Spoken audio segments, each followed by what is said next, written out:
ಈ ಕಡೆ ಒಂದಡಿ ಆ ಕಡೆ ಒಂದಡಿ ಹೆಚ್ಚು ಕಡಿಮೆ 2 ಅಡಿ ಕೊಂಬಿದೆ. ಅಟ್ರಾಕ್ಷನ್ ಮುಖ ನೋಡಿದ್ರೆ ಇದೇ ಮರಿ ಬೆಂಗಳೂರಲ್ಲಿ ಮಾರ್ಕೆಟ್ಗೆ ತಗೊಂಡು ಹೋದ್ರೆ 47,000 ಮೇಲೆ ಮಾರ್ತಾರೆ. ಹೆಚ್ಚು ಕಡಿಮೆ ಒಂದು 9 ರಿಂದ 10 ತಿಂಗಳು ಮರಿ ಸಾಕ್ತಿವಿ. ಆಗಸ್ಟ್ ಅಲ್ಲಿ ತಗೊಬಂದಿದ್ದು 66 ಮರಿ ತಗೊಬಂದಿದ್ದು. ಬಕ್ರೀದ್ಗೆ ಅಂತ ಕಾಲ್ ಸೊಟ್ಟ ಇರೋದು, ಕೊಂಬ್ ಸೊಟ್ಟ ಇರೋದು ಸಾರ್ಟ್ ಔಟ್ ಮಾಡಿ ಸೆಲೆಕ್ಷನ್ ಮಾಡಿ ಈಗ 52 ಮರಿ ಉಳಿಸ್ಕೊಂಡಿದೀವಿ. 99% ಎಲ್ಲ ಮರಿನೂ ಅಲ್ಲಾಕಿದೆ. ಅಮೀನ್ಗಡ ಮತ್ತೆ ಕೆರೂರಿಂದ ತಗೊಬಂದಿದ್ದು. ನಾನು ತಗೊಬಂದಾಗ ಆವರೇಜ್ ಲೈವ್ ವೇಟ್ 20 kg ಇತ್ತು. ಈಗ ಪ್ರೆಸೆಂಟ್ ಆವರೇಜ್ ಲೈವ್ ವೇಟ್ ಬಂದು 58 kg ಇದೆ. 68-69 kg ಇರೋದು ಇದೆ, 48-49 kg ಇರೋದು ಇದೆ. ಗ್ರೋತ್ ಚೆನ್ನಾಗಿ ಬಂದಿದೆ. ಮರಿ ಮಾರ್ಟಾಲಿಟಿ ಬರ್ಲಿಲ್ಲ ಅಂತಂದ್ರೆ ಯಾವುದೇ ಕಾರಣಕ್ಕೂ ಇದ್ರಲ್ಲಿ ಲಾಸ್ ಅಂತೂ ಆಗಲ್ಲ. 62 kg 63 kg ಇದೆ ಲೈವ್ ವೇಟ್. 65 kg ಮೇಲೆ ಇದೆ. ಒಳ್ಳೆ ಶೋ ಮರಿ ಇದೆ. ಈ ಸರಿ ಬಕ್ರೀದ್ಗೆ ಒಳ್ಳೆ 7 ಮಾಡಿಸಿದ ಮರಿ ಇದು. ಆಲ್ರೆಡಿ ವ್ಯಾಪಾರ ಸ್ಟಾರ್ಟ್ ಆಗಿದೆ. ಬರ್ತಾ ಇದಾರೆ, ಕೇಳ್ತಾ ಇದಾರೆ. 28,000 ಒಂದು ತಲೆ ಕೇಳ್ತಾ ಇದಾರೆ. 32,000 ಮೇಲೆ ಆಗಬೇಕು ಅಂತಿದ್ದೀನಿ. ಫುಲ್ ನೈಸ್ ಇದೆ. ಬಕ್ರೀದಲ್ಲಿ ಏನಾಗ್ತದೆ ಅಂದ್ರೆ ಈ ಕೊಂಬಿಗೆ ಕಾಸು ಕೊಡೋದು. ಒಂದು ಮರಿ ಬೇಕು ಅಂತಂದ್ರೆ ಜಾಸ್ತಿ ಆಗ್ತದೆ. ಅಲ್ಲ ಒಟ್ಟಾಗಿ ತಗೊಳ್ತೀವಿ ಅಂದ್ರೆ ಏನೋ ಸ್ವಲ್ಪ ಹೆಚ್ಚು ಕಡಿಮೆ ರೀಸನಬಲ್ ಆಗಿ ಕೊಟ್ಬಿಡೋಣ ಅಂತಿದ್ದೀನಿ. ಬೆಂಗಳೂರಿಂದ ಒಂದು 50 ಕಿಲೋಮೀಟರ್ ಆಗ್ತದೆ. ನಂದಿ ಹಿಲ್ಸ್ ಇಂದ 1.5 ಕಿಲೋಮೀಟರ್ ಆಗ್ತದೆ. ಕೋಳಿ ಫೀಡು, ಬಾಯ್ಲರ್ ಫಿನಿಶರು ಅದು ಯೂಸ್ ಮಾಡಲ್ಲ. ಶೀಪ್ ಅಂಡ್ ಗೋಟ್ ಅಂತ ಒಂದು ಫೀಡ್ ಇದೆ, ಅದನ್ನ ಯೂಸ್ ಮಾಡ್ತೀನಿ. ಪ್ಲಸ್ ಕಡಲೆಕಾಯಿ ಹಿಂಡಿ, ಮೆಕ್ಕೆಜೋಳ, ಮೇನ್ 3 ಐಟಮ್ ಕೊಡ್ತೀನಿ. ಕೋಳಿ ಫೀಡ್ ತಿಂದಿರೋ ಮರಿನ ಬಕ್ರೀದ್ಗೆ ಜಾಸ್ತಿ ತಗೊಂಡೋಗಲ್ಲ, ವ್ಯಾಪಾರಸ್ಥರು ಮಾತ್ರ. ಯಾಕೆ ತಗೊಂಡೋಗಲ್ಲ ಅಂತಂದ್ರೆ 3 ದಿನ ಜಾಗ ಚೇಂಜ್ ಆಯ್ತು ಅಂತಂದ್ರೆ ಲೈವ್ ವೇಟ್ ತೂಕ ಕಡಿಮೆ ಆಗ್ತಾ ಬರ್ತದೆ. ಮರಿ ಫುಲ್ ವೀಕ್ ಆಗಿ ಹೋಗ್ತದೆ. 2,500 ಬರೋ ಗ್ರೋತ್ 1,500 ಬರ್ತಾ ಇದೆ ಅಂದ್ರೆ ನಾನು ಯಾಕೆ ಅದಕ್ಕೆ ಹೋಗ್ಬೇಕು ಅಂದ್ರೆ ನಾನು ತೀರಾ ಸಣ್ಣ ಮರಿ ತಗೋಬರಲ್ಲ. ಬ್ರೀಡ್ ಇದ್ರೆ ಗ್ರೋತ್ ಚೆನ್ನಾಗಿ ಬರ್ತದೆ, ಮೀಟ್ ಚೆನ್ನಾಗಿ ಇಂಪ್ರೂವ್ ಆಗ್ತದೆ. ಬ್ರೀಡ್ ಇಲ್ಲ ಅಂತಂದ್ರೆ ಬೆಳವಣಿಗೆ ಕಡಿಮೆ ಆಗ್ತದೆ. ಅಂದ್ರೆ ಹಸು ಜಾಸ್ತಿ ಮಾಡೋದಕ್ಕಿಂತ ಮುಂಚೆ ಕುರಿನೇ ಸ್ಟಾರ್ಟ್ ಮಾಡಿದ್ದು. ಅಕ್ಟೋಬರ್ ಬಂದರೆ 6 ವರ್ಷ ಕಂಪ್ಲೀಟ್ ಆಗ್ತದೆ ಸ್ಟಾರ್ಟ್ ಮಾಡಿ. ಪರವಾಗಿಲ್ಲ, ಒಂದು ಆವರೇಜಾಗಿ ನೋಡ್ಕೊಂಡು ಹೋಗ್ತಾ ಇದೆ. ಹೊರಗಡೆ ಹೋಗಿ ದುಡಿಯೋದಕ್ಕಿಂತ ನೀಟಾಗಿ ಕುರಿ ಮೇಂಟೈನ್ ಮಾಡಿಕೊಂಡ್ರೆ ಒಳ್ಳೆ ಲಾಭ ಬರ್ತದೆ. ಹೊರಗಡೆ ಹೋಗಿ ಏನು ದುಡಿತೀವಿ ಅದು ಇಲ್ಲೇ ನಾವು ದುಡ್ಕೋಬೋದು ಅಂತ ಹೇಳ್ತೀವಿ. ಮುಂಚೆ ಎಲ್ಲ ಕೆಂಗೂರಿ ಸಾಕ್ತಾ ಇದ್ದೆ. ಒಂದು 3 months 4 months ಸಾಕಿ ಮಾರ್ತಾ ಇದ್ದೆ. ಆವಾಗ 3 months 4 monthsಗೆ ಒಂದೊಂದು ಬ್ಯಾಚ್ ಚೇಂಜ್ ಮಾಡಬೇಕಾಗಿತ್ತು. ಹೊರಗಡೆ ಹೋಗೋದು, ಮಾರ್ಕೆಟ್ಗೆ ಹೋಗೋದು, ಮತ್ತೆ ತಗೊಬರೋದು. ಮರಿ ಅವ್ರು ಸೆಟ್ ಆಗೋದಕ್ಕೆ ಸ್ವಲ್ಪ ಕಷ್ಟ ಆಗೋದು. ಯಾವಾಗಲೂ ಕುರಿ ನೋಡ್ಕೊಂಡೇ ಇರಬೇಕಾಗಿತ್ತು. ಅಂದರೆ ಮರಿ ಸೆಟ್ ಆಗೋವರೆಗೂ ಅವಾಗೊಂದು 1 month ಕುರಿ ನೀಟಾಗಿ ಕೇರ್ ತೊಗೋಬೇಕಾಗಿತ್ತು. ಹಸು ಇರೋದ್ರಿಂದ ಕುರಿನ ಅಷ್ಟೊಂದು ಕೇರ್ ತೊಗೊಳಕ್ಕಾಗಲ್ಲ. ಸುಮ್ಮನೆ ನಾವು ಪದೇ ಚೇಂಜ್ ಮಾಡೋದು ಬೇಡ. 3 ತಿಂಗಳಿಗೆ 4 ತಿಂಗಳಿಗೆ 2 ತಿಂಗಳಿಗೆ ಅಂತ ಅಂದ್ಬಿಟ್ಟು ನಾವು 2 years ಹೆಚ್ಚು ಕಡಿಮೆ 3 ವರ್ಷದಿಂದ ಎಳ್ಗ ಮರಿ ಸಾಕ್ತಾಯಿದ್ದೀವಿ ಬಕ್ರೀದ್ ಪರ್ಪಸ್ಸು. ಅಂದರೆ ವರ್ಷಕ್ಕೆ ಒಂದೇ ಬ್ಯಾಚು. ಒಂದು ಬಕ್ರೀದ್ ಆದಮೇಲೆ ಈಗ ನೆಕ್ಸ್ಟ್ ಮಂತ್ ಮೇ 28ಕ್ಕೆ ಬಕ್ರೀದ್ ಇದೆ, ಅದಕ್ಕೆ ಸಾಕಿರೋದು ಇದು. ಇನ್ನೊಂದು ವೀಕಲ್ಲಿ ಮ್ಯಾಕ್ಸಿಮಮ್ ಎಲ್ಲ ಸೇಲ್ ಆಗ್ತದೆ. ಬಕ್ರೀದ್ ಆದಮೇಲೆ ಒಂದು 2 months ಗ್ಯಾಪ್ ಕೊಡ್ತೀವಿ, ಮತ್ತು ಮರಿ ತಗೊಬರ್ತೀವಿ. ಮರಿ ತಗೊಬಂದರೆ ಹೆಚ್ಚು ಕಡಿಮೆ ಒಂದು 9 ರಿಂದ 10 ತಿಂಗಳು ಮರಿ ಸಾಕ್ತೀವಿ. ನೋಡಿ ಇದೆಲ್ಲ ತಗೊಬಂದು 9 ತಿಂಗಳಾಯಿತು. ಆಗಸ್ಟಲ್ಲಿ ತಗೊಬಂದಿದ್ದು. ಆಗಸ್ಟಿಂದ ಸಾಕ್ತಾಯಿದ್ದೀವಿ. ಇದು ಮರಿ ಒಂದು ನಾನು ತಗೊಬಂದಾಗ ಎಲ್ಲ ಆವ್ರೇಜು ಈಗ 52 ಮರಿ ಇದೆ. ಆ್ಯಕ್ಚುಲಿ ಇದು 66 ಮರಿ ತಗೊಬಂದಿದ್ದು.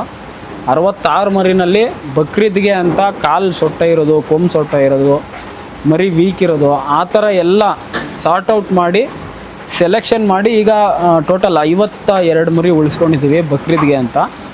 99% ಎಲ್ಲ ಮರಿನೂ ಅಲ್ಲಾಕಿದೆ. ಯಾವುದೋ ಒಂದು ಇದರಲ್ಲಿ ಒಂದು 5 ಮರಿ ಇದೆ.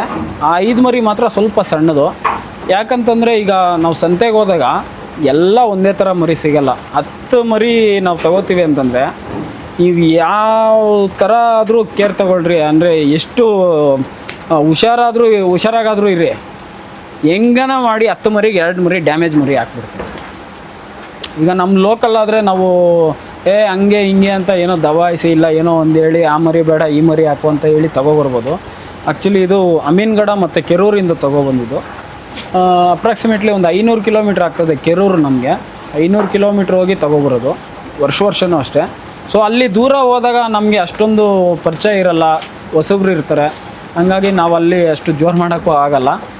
ಅಷ್ಟು ದೂರ ಹೋದಾಗ ಟ್ರಾನ್ಸ್ಪೋರ್ಟೇಷನು, ಈಗ ನಾವು ಹೋಗೋದಕ್ಕೆ ನಮಗೆ ಟ್ರಾನ್ಸ್ಪೋರ್ಟೇಷನ್ಗೆ ಒಬ್ಬೊಬ್ಬರಿಗೆ ಮಿನಿಮಮ್ ಅಂತಂದ್ರು ನಾವು ಬಸ್ಸಲ್ಲಿ ಹೋಗ್ತೀವಿ ಅಂತಂದ್ರು 2 ರಿಂದ 3 ಸಾವಿರ ಬರ್ತದೆ. ಹಂಗಾಗಿ ಇಷ್ಟು ದೂರ ಬಂದಿದ್ದೀವಿ, ತೊಗೊಂಡು ಹೋಗ್ಬಿಡೋಣ ಸುಮ್ಮನೆ ಮತ್ತೆ ಬರೋದು ಏಕೆ ಅಂತ ಅಂದ್ಬಿಟ್ಟು ತಗೊಬರ್ತೀವಿ. ತಗೊಬಂದಾಗ ಏನೂ ಮಾಡೋಕ್ಕಾಗಲ್ಲ, ಮರಿ ಮಾರ್ಟಾಲಿಟಿ ಬರ್ತದೆ. ಈಗೆಲ್ಲ 52 ಮರಿ ಇದೆ. ಹೋದ ವರ್ಷ 1 ಮರಿ ಡ್ಯಾಮೇಜ್ ಇರಲಿಲ್ಲ, ಎಲ್ಲ ಚೆನ್ನಾಗಿತ್ತು. ಈ ವರ್ಷ ಒಂದು 6 ಮರಿ ಮಾರ್ಟಾಲಿಟಿ ಬಂತು, ಅಂದರೆ ಸತ್ತೋಯ್ತು. ಅದು ಇನ್ಶೂರೆನ್ಸ್ ಕ್ಲೈಮ್ ಮಾಡಿದ್ದೀವಿ. ಇನ್ಶೂರೆನ್ಸ್ ಕ್ಲೈಮ್ ಮಾಡಿ ಆವಾಗಲೇ 5-6 ತಿಂಗಳಾಯಿತು. ಅದು ಯಾವಾಗ ಬರ್ತದೋ ಹೇಳೋಕ್ಕಾಗಲ್ಲ. ಅದು ವೆಟರ್ನರಿ ಡಿಪಾರ್ಟ್ಮೆಂಟು ವೆಟರ್ನರಿ ಡಿಪಾರ್ಟ್ಮೆಂಟಿಂದ ಇನ್ಶೂರೆನ್ಸ್ ಕ್ಲೈಮ್ ಮಾಡೋದು ಕೊಟ್ಟಿದ್ದೀವಿ ಅಂತಾರೆ. ಅದು ಯಾವಾಗ ಬರ್ತದೋ ಬರೋವರೆಗೂ ಗೊತ್ತಿಲ್ಲ. ನಾವು ಅದ್ರ ಬಗ್ಗೆ ಹೆಚ್ಚಾಗಿ ತಲೆ ಕೆಡಿಸ್ಕೊಂಡಿಲ್ಲ. ನೋಡೋಣ ಯಾವಾಗ ಬರ್ತದೋ ಬರಲಿ. ಮರಿಗಳ ಬಗ್ಗೆ ಹೇಳೋದಾದ್ರೆ ಈಗ ಆವರೇಜು ವೆಯ್ಟ್ ಎಲ್ಲ ಯಾವ ಥರ ಬಂದಿದೆ? ನಾನು ತೊಗೊಬಂದಾಗ ಆವ್ರೇಜ್ ಲೈವ್ ವೆಯ್ಟ್ 20 kg ಇತ್ತು, 19ರಿಂದ 20 kg ಇತ್ತು. ಈಗ ಪ್ರೆಸೆಂಟು ಲಾಸ್ಟು 1 ವೀಕ್ ಬಿಫೋರ್ ನಾನು ತೂಕ ಮಾಡಿದ್ದೀನಿ. ಆವ್ರೇಜ್ ಲೈವ್ ವೆಯ್ಟ್ ಬಂದು 58 kg ಇದೆ.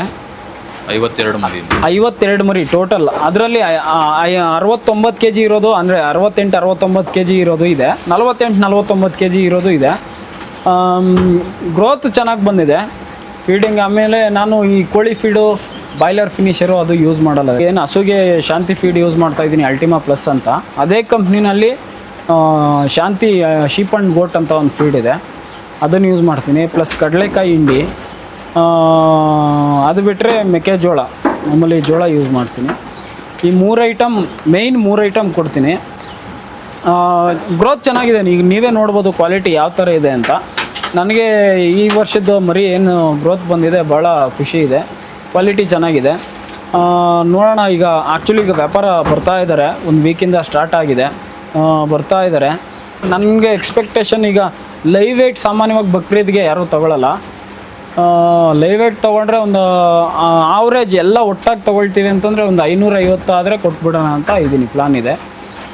ಒಂದು 550 ರೂಪಾಯಿ ಕೊಟ್ಟರೆ ನನಗೇನು ಲಾಸ್ ಏನಾಗಲ್ಲ. ಯಾಕಂದರೆ ಈಗ ಮರಿ ನನಗೆ 66 ಮರಿ ತಂದಿರೋದು, ಅದರಲ್ಲಿ 52 ಮರಿ ಇದೆ. ಇನ್ನು 14 ಮರಿದು ನಾನು ಸರಿದೂಗಿಸ್ಬೇಕು ಅಂತಂದರೆ ಆ ಮರಿನಲ್ಲಿ ಹೋಗಿರೋದು ಇದರಲ್ಲಿ ಸ್ವಲ್ಪ ಒಂದು ಮರಿಗೆ ಒಂದು 500 ರೂಪಾಯಿ ಹೆಚ್ಚಾಯಿತು ಅಂತಂದರೆ ನನಗೆ ಅಲ್ಲಿ ಲಾಸ್ ಆಗಿರೋದು ಇಲ್ಲಿ ಬರ್ತದೆ. ಬಟ್ ಇನ್ನೊಂದು ಏನಂತಂದರೆ ಇದರಲ್ಲಿ ಖುಷಿ ವಿಚಾರ ಏನಂದರೆ ಮರಿ ಮಾರ್ಟಾಲಿಟಿ ಬರಲಿಲ್ಲ ಅಂತಂದರೆ ಯಾವುದೇ ಕಾರಣಕ್ಕೂ ಇದರಲ್ಲಿ ಲಾಸ್ ಅಂತೂ ಆಗೋಲ್ಲ. ಅಂದರೆ ಬರೋ ಲಾಭ ಕಡಿಮೆ ಆಗ್ಬೋದು, 100-200 ರೂಪಾಯಿ ಕಡಿಮೆ ಆಗ್ಬೋದೇ ಹೊರತು ಕುರಿನಲ್ಲಿ ಯಾವುದೇ ಕಾರಣಕ್ಕೂ ಲಾಸ್ ಅನ್ನೋದೇ ಇಲ್ಲ, ನೀಟಾಗಿ ನೋಡಿಕೊಂಡ್ರೆ. ಈಗ ನೋಡ್ತಾ ಇದ್ರೆ ನೀವೇ ಗ್ರೋತ್ ಹೇಗಿದೆ ಅಂತ ನೋಡಿ. ಈ ಮರಿ ಇಲ್ಲಿ ನೋಡ್ಬೋದು, ಇದು ಕಲರ್ ಮರಿ. ಇದು 62 kg 63 kg ಇದೆ ಲೈವ್ ವೆಯ್ಟು. ಅದೇ ಥರ ಇನ್ನೊಂದಷ್ಟು ಮರಿ ಇದೆ, ಅದೆಲ್ಲ 68 kg 69 kg ನೋಡಿ. ಅಲ್ಲೊಂದಿದೆ, ಅದು 65 kg ಮೇಲೆ ಇದೆ. ಎಲ್ಲ ಮರಿ ಚೆನ್ನಾಗಿದೆ. ಒಂದು ಆವ್ರೇಜ್ ಈಗ 58 kg ಇದೆ. ನೆಕ್ಸ್ಟ್ ನನಗೆ ಇನ್ನೊಂದು 15 ಡೇಸ್ ಟೈಮ್ ಸಿಗ್ತದೆ, ಒಂದು 60 kg ಎಬೋ 60 kg ರೀಚ್ ಆಗ್ತದೆ. ಅಂದರೆ ಆವ್ರೇಜ್ ವೆಯ್ಟ್ ಇನ್ನೊಂದು 15 ದಿನಕ್ಕೆ ನನಗೆ ಅಟ್ಲೀಸ್ಟ್ ಒಂದು 2 kg ಅಂತಂದ್ರೂ ಒಂದು 60 kg ರೀಚ್ ಆಗ್ತದೆ ಆವ್ರೇಜ್ ವೆಯ್ಟು. 60 kgಗೆ ನಾನು ಒಳ್ಳೆ ರೇಟ್ ಆಗ್ತದೆ, ತೊಂದರೆ ಇಲ್ಲ. ಈ ಸರಿ ಮರಿ ಕ್ವಾಲಿಟಿ ಚೆನ್ನಾಗಿರೋದ್ರಿಂದ. ಆಮೇಲೆ ನಾನು ಈ ಕೋಳಿ ಫೀಡ್ ಹೆಚ್ಚಾಗಿ ಯೂಸ್ ಮಾಡಲ್ಲ. ಈಗ ಬಕ್ರೀದಲ್ಲಿ ಏನಾಗ್ತದೆ ಅಂತಂದರೆ 90% ಎಲ್ಲ ವ್ಯಾಪಾರಸ್ಥರು ಬರ್ತಾರೆ. ಕೋಳಿ ಫೀಡ್ ಯೂಸ್ ಮಾಡಿರೋ ಮರಿ, ಅಂದರೆ ಕೋಳಿ ಫೀಡ್ ತಿಂದಿರೋ ಮರಿನ ಬಕ್ರೀದ್ಗೆ ಜಾಸ್ತಿ ತೊಗೊಂಡೋಗಲ್ಲ, ವ್ಯಾಪಾರಸ್ಥರು ಮಾತ್ರ. ಯಾಕೆ ತೊಗೊಂಡೋಗಲ್ಲ ಅಂತಂದರೆ ಕೋಳಿ ಫೀಡ್ ತಿಂದಿರೋದು ಒಂದು 3 ದಿನ ಜಾಗ ಚೇಂಜ್ ಆಯಿತು ಅಂತಂದರೆ ಆಟೋಮೆಟಿಕ್ಕಾಗಿ ಮರಿ ಗ್ರೋತ್, ಲೈವ್ ವೇಟ್ ತೂಕ ಕಡಿಮೆ ಆಗ್ತಾ ಬರ್ತದೆ, ಮರಿ ಫುಲ್ ವೀಕಾಗಿ ಹೋಗ್ತದೆ ಜಾಗ ಚೇಂಜ್ ಆಯಿತು ಅಂತಂದರೆ.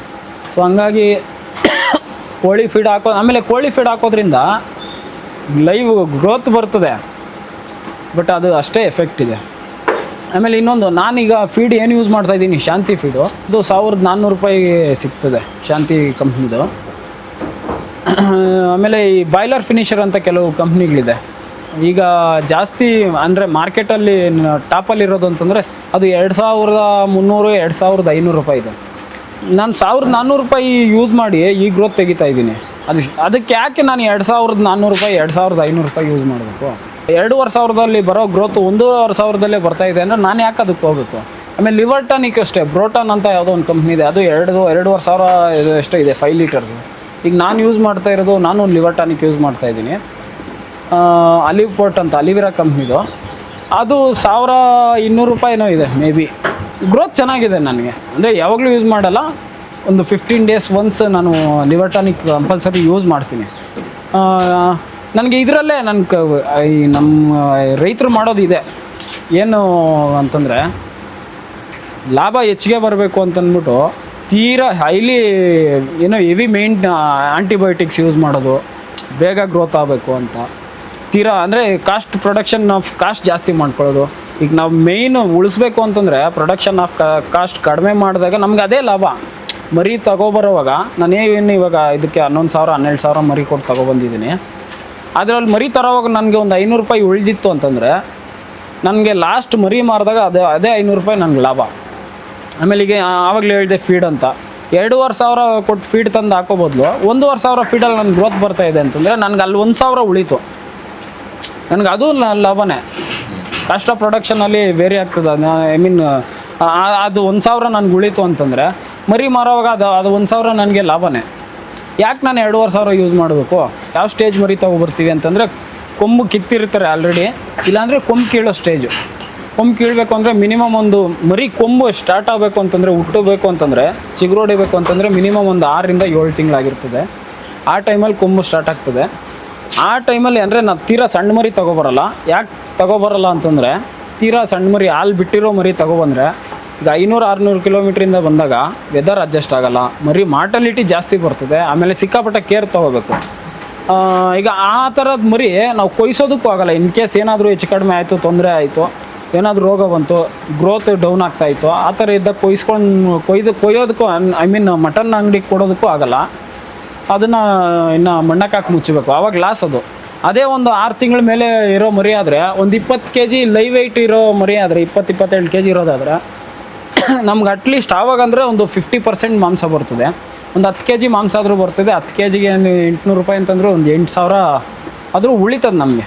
ನಾನು 11,000-12,000 ಕೊಟ್ಟರು ಒಂದು 4,000 ಹೋದರೂ ಒಂದು 8,000 ಆದರೂ ಉಳಿತದೆ. ಆ ಟೈಮಲ್ಲಿ ಮರಿ ತೊಗೊಬಂದರೆ ಕೊಂಬು ಎಲ್ಲ ಬೆಳವಣಿಗೆ ಸ್ಟಾರ್ಟ್ ಆಗಿರ್ತದೆ. ಒಂದು 2-2 ಇಂಚ್ ಕೊಂಬು ಬಂದಿರ್ತದೆ. ಕೊಂಬು ಶೇಪ್ ಯಾವ ಥರ ಇರ್ತದೆ ಅಂತ ಗೊತ್ತಾಗ್ತದೆ.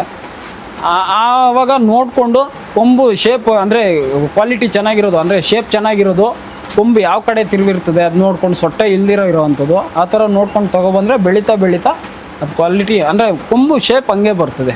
ನೋಡಿ ಇದು ನೋಡ್ಬೋದು, ನೋಡಿ ಇದು ಯಾವ ಥರ ಇದೆ ಕೊಂಬು, ಇದು ತಿರುಗಿದೆ. ಇದು ಮರಿನಲ್ಲೇ ಹೆಚ್ಚು ಕಡಿಮೆ ನಿಮಗೆ 7-8 ತಿಂಗಳ ಮರಿಗೆ ಗೊತ್ತಾಗ್ಬಿಡ್ತದೆ ಯಾವ ಥರ ಬರ್ತದೆ ಕೊಂಬು ಅಂತ. ಆಮೇಲೆ ಇದರಲ್ಲಿ ಒಂದಷ್ಟು ಒಂದು 10 ಮರಿ ಏನೋ ಕೊಂಬು ಕಿತ್ತಿದ್ರು ಅವರೇ ಮುಂಚೆ, ನಾನು ತೊಗೊಬರೋದಕ್ಕೆ ಮುಂಚೆನೇ. ಆಮೇಲೆ ಇನ್ನು ಉಳಿದಿದ್ದೆಲ್ಲ ನಾವೇ ಕೊಂಬು ತೆಗೆದ್ವಿ, ಕೊಂಬು ಮುರಿದ್ವಿ. ಅದೇನಿಲ್ಲ, ಸ್ವಲ್ಪ ಆಯಿಲ್ ಹಾಕ್ಬಿಟ್ಟು ಒಂದು ಬೆಳಗ್ಗೆ ಆಯಿಲ್ ಹಾಕಿ ಸಂಜೆ ಮೇವೆಲ್ಲ ಫೀಡಿಂಗ್ ಎಲ್ಲ ಆದಮೇಲೆ ಕಟ್ಟಿಂಗ್ ಪ್ಲೇಯರ್ ತೊಗೊಂಡು ಈಗ ತಿರುಗಿದ್ರೆ ಕೊಂಬು ಫುಲ್ ಬಂದುಬಿಡ್ತದೆ. ಆಮೇಲೆ ಇದೆಲ್ಲ ಬೆಳ್ಕೊಂಡಿರೋದು. ತೊಗೊಬರೋವಾಗೆ ನೋಡ್ತೀವಿ, ಒಂದು 500 ರೂಪಾಯಿ ಜಾಸ್ತಿ ಆದರೂ ಪರವಾಗಿಲ್ಲ, ಮರಿ ಕ್ವಾಲಿಟಿ ನೋಡಿನೇ ತೊಗೊಬರೋದು. ಮರಿ ಚೆನ್ನಾಗಿ ಅಂದರೆ ಉದ್ದ ಇರಬೇಕು, ಅಗಲ ಇರಬೇಕು, ಬೆನ್ನು ಅಗಲ ಇರಬೇಕು, ಮುಖ ಅಟ್ರಾಕ್ಷನ್ ಇರಬೇಕು. ಈಗ ನೋಡಿ ಇದು, ಈಗ ನಿಮಗೆ ಇದರಲ್ಲಿ ತೋರಿಸ್ತೀನಿ ನೋಡಿ, ಕೆಲವೊಂದಿದೆ. ನೋಡಿ ಇದು ಮರಿ ಗ್ರೋತ್ ಕಡಿಮೆ. ಇದು ಅಂದರೆ ಯಾಕೆ ಗ್ರೋತ್ ಕಡಿಮೆ ಅಂದರೆ ಮರಿ ದೊಡ್ಡದಾಗಿದೆ, ಅದು ಚಿಕ್ಕದಾಗಿದೆ, ಅದು ಅಟ್ರಾಕ್ಷನ್ ಇದೆ ಮರಿ, ಕೊಂಬು ತಿರುವಿದೆ. ಆಮೇಲೆ ಅದು ಮೀಟು ಅಷ್ಟೇ, ಇದಕ್ಕಿಂತ ಜಾಸ್ತಿ ಬರ್ತದೆ ಮೀಟು, ಕ್ವಾಲಿಟಿ ಚೆನ್ನಾಗಿದೆ. ಇದು ಮೀಟ್ ಅದಕ್ಕಿಂತ ಕಡಿಮೆ ಬರ್ತದೆ. ಯಾಕಂದರೆ ಇದು ಕ್ವಾಲಿಟಿ ಇಲ್ಲ, ಬ್ರೀಡ್ ಇಲ್ಲ, ಬ್ರೀಡ್ ಮೇಲೆ ಹೋಗ್ತದೆ. ಈಗ ಹಸುಗಳಲ್ಲೂ ಅಷ್ಟೇ, ನೀವು ನೋಡಿದ್ರಲ್ಲ, ಬ್ರೀಡ್ ಇದ್ದರೆ ಹಾಲು ಕರಿತವೆ, ಬ್ರೀಡ್ ಇಲ್ಲ ಅಂತಂದರೆ ಹಾಲು ಕ್ರಾಸ್ ಬ್ರೀಡ್ ಆದರೆ ಹಾಲು ಇಳುವರಿ ಕಡಿಮೆ ಆಗ್ತದೆ. ಇದರಲ್ಲೂ ಅಷ್ಟೇ, ಬ್ರೀಡ್ ಇದ್ದರೆ ಗ್ರೋತ್ ಚೆನ್ನಾಗಿ ಬರ್ತದೆ, ಮೀಟು ಚೆನ್ನಾಗಿ ಇಂಪ್ರೂವ್ ಆಗ್ತದೆ. ಅದೇ ಬ್ರೀಡ್ ಇಲ್ಲ ಅಂತಂದರೆ ಬೆಳವಣಿಗೆ ಕಡಿಮೆ ಆಗ್ತದೆ. ನಮ್ಗೆ ಲಾಸ್ ಆಗೋದಿಲ್ಲ ಅಂತಂದರೆ ಇದರಲ್ಲೇ. ಈಗ ನಾವು 10 ಮರಿ ಹಾಕಿದಾಗ ಆಗಲೇ ಹೇಳಿದ್ನಲ್ಲ, 10 ಮರಿ ತೊಗೊಬಂದರೆ 2 ಮರಿ ಆ ಥರದ್ದು ಈ ಥರದ್ದು ಅಂದರೆ ಕ್ವಾಲಿಟಿ ಕಡಿಮೆ ಇರೋದು ಹಾಕಿರ್ತಾರೆ ಅಂತ ನೋಡಿ. ಅದು ಎಕ್ಸಾಂಪಲ್. ಇದು ಬ್ರೀಡ್ ಇಲ್ಲ, ಅದು ಮರಿ. ಅದು ನಮಗೆ ಮಾಂಸಕ್ಕೆ ಕೊಯ್ಸಿದ್ರು ಸ್ವಲ್ಪ ಮಾಂಸ ಕಡಿಮೆನೆ, ಅದಕ್ಕೆ ಹೋಲಿಸಿದ್ರೆ ಅದು ಕಡಿಮೆನೆ. ಅದೇ ಮರಿ ಥರ ಒಂದು 500 ರೂಪಾಯಿ ಜಾಸ್ತಿ ಆದರೂ ಪರವಾಗಿಲ್ಲ, ಮರಿ ಕ್ವಾಲಿಟಿ ಇರಬೇಕು. ಕ್ವಾಲಿಟಿ ಅಂತಂದರೆ ಇನ್ ದ ಸೆನ್ಸ್ ಮುಖ ಲಕ್ಷಣ ನೋಡಿದ್ರೇ ಗೊತ್ತಾಗ್ತದೆ ಮರಿ ಆರೋಗ್ಯವಾಗಿದೆಯಾ ಇಲ್ಲ ಏನಾದರೂ ರೋಗ ಇದೆಯಾ ಆ ಥರ ನೋಡಿಕೊಂಡು ಒಂದು 500 ರೂಪಾಯಿ ಜಾಸ್ತಿ ಆದರೂ ಪರವಾಗಿಲ್ಲ, ಮರಿ ಕ್ವಾಲಿಟಿ ಇರೋದು ತೊಗೊಬಂದರೆ ನಾವು ಲಾಸ್ಟ್ ಮಾರೋವಾಗ ನಮ್ಗೆ ಒಳ್ಳೆ ರೇಟ್ ಆಗ್ತದೆ. ಅಂದರೆ ಗ್ರೋತ್ ಚೆನ್ನಾಗಿ ಬರ್ತದಲ್ಲ, ನಮ್ಗೆ ಒಳ್ಳೆ ರೇಟ್ ಆಗ್ತದೆ. ಸೊ ಇನ್ನು ಫ್ಯಾನ್ಗಳೆಲ್ಲ ಹಾಕ್ಕೊಂಡಿದ್ದಾರೆ 24/7 ನೋಡ್ತಾ ಇರುತ್ತೆ ಸರ್. ಹೌದು ಸರ್, ಇದು ಏನಂತಂದರೆ ಇದು ಆ್ಯಕ್ಚುಲಿ ಇನ್ನೂ ಶೀಟ್ ಹೈಟ್ ಮಾಡಬೇಕಾಗಿತ್ತು. ಮಿನಿಮಮ್ ನಾವೇನು ಫ್ಲೋರ್ ಇದೆ, ಫ್ಲೋರಿಂದ ಮಿನಿಮಮ್ ಒಂದು 10 ಅಡಿ 15 ಅಡಿವರೆಗೂ ಇದ್ರೂ ಪರವಾಗಿಲ್ಲ. ಆ್ಯಕ್ಚುಲಿ ನಾವು ಕೆಳಗಡೆ ಏನೋ ಕೋಳಿ ಬಿಡಬೇಕು ಅಂತ ಪ್ಲ್ಯಾನ್ ಮಾಡಿದ್ದು. ಇದೇನಂದರೆ ಒಂದು ವರ್ಷ ಇಂಪ್ರೂವ್ ಮಾಡ್ಕೊಂಡು ಅಂದರೆ ಎಕ್ಸ್ಟೆಂಡ್ ಮಾಡ್ಕೊಂಡು ಈ ಥರ ಮಾಡಿದ್ವಿ. ಇದು ಮುಂಚೆನೇ ಮಾಡಿಬಿಟ್ಟಿದ್ವಿ. ಸೊ ಹಂಗಾಗಿ ಇದನ್ನು ಹಂಗೆ ಅಟ್ಕೊಂಡಿದ್ವಿ. ಈಗ ಹೊಸದಾಗಿ ಮಾಡೋರು ಕೆಲವ್ರು ಏನು ಮಾಡ್ತಾರೆ ಅಂತಂದರೆ ತೀರಾ ಕೆಳಮಟ್ಟಕ್ಕೆ ಹಾಕ್ಬಿಡ್ತಾರೆ. ಕೆಳಮಟ್ಟಕ್ಕೆ ಅಂದರೆ ಶೀಟ್ ಕೆಳಕ್ಕೆ ಹಾಕ್ತಾರೆ. ಕೆಳಕ್ಕೆ ಹಾಕಿದಾಗ ಏನಾಗ್ತದೆ ಅಂತಂದರೆ ಬಿಸಿ ಏನು ಸೂರ್ಯನ ಬಿಸಿ ಬರ್ತದೆ ಅದು ಕುರಿ ಮೇಲೆ ಜಾಸ್ತಿ ಬೀಳ್ತದೆ. ಅದೇ ಒಂದು 4 ಅಡಿ 5 ಅಡಿ ಮೇಲೆ ಇದ್ದಿದ್ರೆ ಆ ಬಿಸಿ ತಡ್ತಾ ಇರಲ್ಲ. ಸೊ ಹಂಗಾಗಿ ಫ್ಯಾನ್ ಹಾಕ್ಕೊಂಡಿದ್ದೀವಿ. ಫ್ಯಾನ್ ಹಾಕಿದ್ರೂ ಅದು ತೀರಾ ಬಿಸಿ ಇದೆ ಈಗ ಪ್ರೆಸೆಂಟು. ಅದು ಕಡಿಮೆ ಮಾಡೋಕ್ಕಾಗಲ್ಲ. ಬಿಸಿ ಜಾಸ್ತಿ ಇದ್ದರೆ ಮರಿ ಗ್ರೋತ್ ಸ್ವಲ್ಪ ಕಡಿಮೆ, ಅಂದರೆ ಬಿಸಿ ಇರಬೇಕು, ಇರಲೇಬಾರ್ದು. ಕೋಲ್ಡ್ ಇದ್ದರೆ ಮರಿ ಬರೋಲ್ಲ, ಬಿಸಿನಲ್ಲೇ ಮರಿ ಬರೋದು. ತೀರಾ ಬಿಸಿ ಇದ್ದರೆ ಮರಿ ಬರೋಲ್ಲ, ಮರಿ ಅಂದರೆ ಗ್ರೋತ್ ಬರೋಲ್ಲ. ಸೊ ಹಂಗಾಗಿ ಫ್ಯಾನ್ ಯೂಸ್ ಮಾಡ್ತಾ ಇದ್ದೀವಿ. ಮೇ 28ಕ್ಕೆ ಬಕ್ರೀದು. ಈಗ ಆಲ್ರೆಡಿ ವ್ಯಾಪಾರ ಸ್ಟಾರ್ಟ್ ಆಗಿದೆ, ಬರ್ತಾ ಇದ್ದಾರೆ ನನ್ನ ಹತ್ರನೂ. ಈಗ ಮರಿ ಎಲ್ಲ ಗ್ರೋತ್ ಎಲ್ಲ ಭಾಳ ಚೆನ್ನಾಗಿದೆ. ನನ್ನ ಹತ್ರ ಈಗ ಪ್ರೆಸೆಂಟ್ ಆವ್ರೇಜ್ ಲೈವ್ ವೆಯ್ಟ್ ಬಂದು 58 kg ಇದೆ. 58 kg ಇನ್ ದ ಸೆನ್ಸ್ ಅಂದರೆ ಅದರಲ್ಲಿ 68 kg ಇರೋದು ಇದೆ, 48 kg ಇರೋದು ಇದೆ. ಅಂದರೆ ಒಂದು 5 ಮರಿ ಮಾತ್ರ ಬಿಲೋ 50 ಇದೆ. ಇನ್ನು ಉಳಿದಿದ್ದೆಲ್ಲ 52, 55, 58, 68 ಅಂದರೆ ಫೈನಲ್ 68 kg ಇದೆ. ಒಳ್ಳೆ ಶೋ ಮರಿ ಇದೆ. ಈ ಸರಿ ಬಕ್ರೀದ್ಗೆ ಒಳ್ಳೆ 7 ಮಾಡಿಸಿದ ಮರಿ ಇದು. ಆಲ್ರೆಡಿ ವ್ಯಾಪಾರ ಸ್ಟಾರ್ಟ್ ಆಗಿದೆ, ಬರ್ತಾ ಇದ್ದಾರೆ, ಕೇಳ್ತಾ ಇದ್ದಾರೆ. 28,000ವರೆಗೂ ಒಂದು ತಲೆ ಕೇಳ್ತಾ ಇದ್ದಾರೆ. ನಾನು 32,000 ಮೇಲೆ ಆಗಬೇಕು ಅಂತಿದ್ದೀನಿ. ನೋಡೋಣ, ಇವತ್ತು ಯಾರೋ ಬರ್ತೀನಿ ಅಂತ ಹೇಳಿದ್ದಾರೆ. ಆ ರೇಟ್ ಕೊಟ್ಟರೆ ನಮಗೂ ಏನೋ ಒಂದು ಸ್ವಲ್ಪ ಉಳಿಯೋದು, ಅಂದರೆ ನಮಗೆ ಕೂಲಿ, ಆಮೇಲೆ ಲೇಬರು, ಫೀಡಿಂಗ್ ಕಾಸ್ಟು ಎಲ್ಲ ಹೋಗಿ ಏನೋ ಒಂದು ಮರಿಗೆ 1,000 ಥರ ಉಳಿಬೋದು ಅಂತ ಅಂದ್ಕೊಂಡಿದ್ದೀನಿ. ಸಾಕು, ನಮ್ಗೆ ಅಷ್ಟು ಉಳಿದ್ರೆ ಸಾಕು. ಆಮೇಲೆ ಇನ್ನೊಂದು ಏನಂದರೆ ಬಕ್ರೀದ್ಗೆ 7 ಮಾಡಿಸಿದ ಮರಿ ನೋಡಿ, ಈ ಮರಿ ನೋಡ್ಬೋದು ಯಾವ ಥರ ಗ್ರೋತ್ ಇದೆ ಅಂತಂದರೆ ಫುಲ್ ನೈಸ್ ಇದೆ. ಅದೇ ಮರಿ ಈ ಥರ ಇದ್ದರೆ ಒಳ್ಳೆ ಶೈನಿಂಗ್ ಇದೆ, ನೈಸ್ ಇದೆ. ಮುಖ ನೋಡ್ಬೋದು ಯಾವ ಥರ ಇದೆ, ಅಟ್ರಾಕ್ಷನ್ ಇದೆ ಅಂತ. ಆಮೇಲೆ ಕೊಂಬು ಅಷ್ಟೇ. ಈ ಕೊಂಬಿಗೆ ಈಗ ಬಕ್ರೀದಲ್ಲಿ ಏನಾಗ್ತದೆ ಅಂದರೆ ಈ ಕೊಂಬಿಗೆ ಕಾಸು ಕೊಡೋದು. ಇಲ್ಲಿ ನೋಡ್ಬೋದು, ಇನ್ನು ಇದು ನೋಡಿ, ಇದು ಹೆಚ್ಚು ಕಡಿಮೆ 1.5 ಅಡಿ ಕೊಂಬಿದೆ. ಇದು ಈ ಕಡೆ 1.5, ಈ ಕಡೆ 1 ಅಡಿ, ಆ ಕಡೆ 1 ಅಡಿ, ಹೆಚ್ಚು ಕಡಿಮೆ 2 ಅಡಿ ಕೊಂಬಿದೆ. ಗ್ರೋತ್ ನೋಡಿದ್ರೆ ಅಲ್ಲಿ ಅಟ್ರಾಕ್ಷನ್ ಮುಖ ನೋಡಿದ್ರೆ ಅದು ದುಡ್ಡು ಒಳ್ಳೆ 7 ಮಾಡಿಸಿದ ಮರಿ ಅಂತ ಅನ್ಬೋದು ಬಕ್ರೀದ್ಗೆ. ಇದೆಲ್ಲ ಒಳ್ಳೆ ರೇಟ್ಗೆ, ಈಗ ನಾನು ಹೇಳಿದ್ನಲ್ಲ 32,000 ಅಂತ ಹೇಳ್ತಾ ಇದ್ದೀನಲ್ಲ, ಇದೇ ಮರಿ ಬೆಂಗಳೂರಲ್ಲಿ ಮಾರ್ಕೆಟ್ಗೆ ತೊಗೊಂಡೋದ್ರೆ 47,000 ಮೇಲೆ ಮಾರ್ತಾರೆ. ನಮ್ಗೆ 47,000 ಬೇಡ, 37,000 ಸಾಕು. ಈಗ ಒಟ್ಟಾಗಿ ತೊಗೊಂಡೋಗ್ತಾರೆ, 52 ಮರಿ ಒಟ್ಟಾಗಿ ತೊಗೊಂಡೋದಾಗ ಅವರು ಏನೋ ನಮ್ಮ ಥರ ಒಂದು 4 ಕಾಸು ಸಂಪಾದನೆ ಮಾಡಬೇಕು ಅಂತ ತೊಗೊಂಡೋಗ್ತಾರೆ ವ್ಯಾಪಾರಸ್ಥರು. ಅವರು ಮಾಡ್ಕೊಳ್ಳಿ ಬಿಡಿ, ಅವರು ದುಡ್ಡು ಈಗ 500 ರೂಪಾಯಿ ಅವ್ರಿಗೂ ಉಳಿದ್ರೆ ನಾಳೆ ದಿನ ನಮ್ಮ ಹತ್ರ ಹುಡ್ಕೊ ಬರ್ತಾರೆ. ಮರಿ ಕ್ವಾಲಿಟಿ ಇದೆ, ಯಾರು ಬೇಕೋ ತೊಗೊಂಡು ಹೋಗ್ಬೋದು. ನನಗೆ ಭಾಳ ಖುಷಿ ಇದೆ ಗ್ರೋತ್ ಇರೋದು. ನೋಡೋಣ, ಈಗ ಇದು ಆ್ಯಕ್ಚುಲಿ ಲೊಕೇಶನ್ ಬಂದೊಂದು ಆಚಾರ್ಲಹಳ್ಳಿ ಅಂತ, Vismita sheep and dairy farm, Nandi Betta ಇಂದ 1.5 ಕಿಲೋಮೀಟ್ರ್ ಆಗ್ಬೋದು, ಮ್ಯಾಕ್ಸಿಮಮ್ ಅಂದರೆ 1.5 ಕಿಲೋಮೀಟ್ರು. ಗೂಗಲಲ್ಲಿ ಲೊಕೇಶನ್ ಇದೆ, ಚೆಕ್ ಮಾಡ್ಕೋಬೋದು. ಒಂದು ಮರಿ ಬೇಕು ಅಂತಂದ್ರೂ ಕೊಡ್ತೀವಿ, ಇಲ್ಲ ಒಟ್ಟಾಗಿ ಎಲ್ಲ ಮರಿ ಬೇಕು ಅಂತಂದ್ರೂ ಕೊಡ್ತೀವಿ. ಒಂದು ಮರಿ ಬೇಕು ಅಂತಂದರೆ ಸ್ವಲ್ಪ ರೇಟ್ ಸ್ವಲ್ಪ ಜಾಸ್ತಿ ಆಗ್ತದೆ, ಅಲ್ಲ ಒಟ್ಟಾಗಿ ತೊಗೊಳ್ತೀವಿ ಅಂದರೆ ಏನೋ ಒಂದು ಸ್ವಲ್ಪ ಹೆಚ್ಚು ಕಡಿಮೆ ರೀಸನಬಲಾಗಿ ಕೊಟ್ಬಿಡೋಣ ಅಂತಿದ್ದೀನಿ. ಬೆಂಗಳೂರಿಂದ ಒಂದು 50 ಕಿಲೋಮೀಟ್ರ್ ಆಗ್ತದೆ, ನಂದಿ ಹಿಲ್ಸಿಂದ ಒಂದು 1.5 ಕಿಲೋಮೀಟ್ರ್ ಆಗ್ತದೆ. ಗೂಗಲಲ್ಲಿ ಲೊಕೇಶನ್ ಇದೆ, Vismita sheep and dairy farm ಅಂತ. ಯಾರಾದರೂ ಬರೋಗಿದ್ರೆ ಲೊಕೇಶನ್ ಚೆಕ್ ಮಾಡಿಕೊಂಡು ಆರಾಮ್ಸೆ ಬಂದು, ಏನು ಇಂಟ್ರೆಸ್ಟ್ ಇದ್ದರೆ ಬಂದು, ಇಲ್ಲ ಮೊಬೈಲ್ ನಂಬರು ಇದರಲ್ಲಿ ಹಾಕ್ತಾರೆ, ನಂಬರ್ಗೆ ಕಾಲ್ ಮಾಡಿದ್ರೆ, ಏನು ಇಂಟ್ರೆಸ್ಟ್ ಇದ್ದರೆ ಕಾಲ್ ಮಾಡಿ, ನಾನು ಡೀಟೇಲ್ಸ್ ಹೇಳ್ತೀನಿ, ಬೇಕಾದ್ರೆ ಬಂದು ತೊಗೊಂಡು ಹೋಗ್ಬೋದು.